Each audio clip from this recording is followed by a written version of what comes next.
მწვანე საათი ბათუმში აქცია ცხოვრების ჯანსაღი წესის პოპულარიზაციის მიზნით. აქციის ფარგლებში ახალგაზრდებმა საოცრებათა მოედნიდან ბათუმის ქუჩები ველოსიპედით მოიარეს.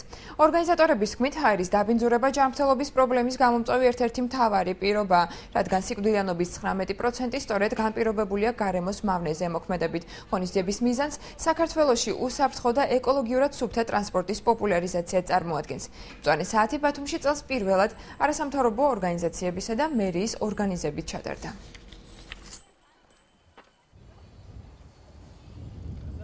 მწვანე საათი ბათუმში მიზნად ისახავს პოპულარიზაცია გაუწიოთ ეკოლოგიურად სუფთა ტრანსპორტს ველოსიპედს.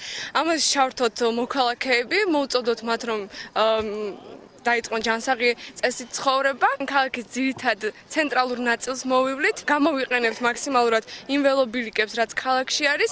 ამით გვინდა რომ ჩვენს მთავრობას უთხრათ, რომ მხოლოდ იმ ნაწილში არ გვჭირდებოდა, სხვა ნაწილშიც აუცილებლად გვესაჭიროება ველოსიპედის გზა და ძირითადად ასევე მოსახლეობას მოუწოდებთ, რომ ველობილიკი ველოსიპედისთვის არის და არა ფეხით წასეიდნოთ. ზოგადად ავტოტრანსპორტიდან გამონაბოლქვი არის ყველაზე მთავარი პრობლემა საქართველოს ქალაქებში ჰაერის დაბინძურების 71% მოდის.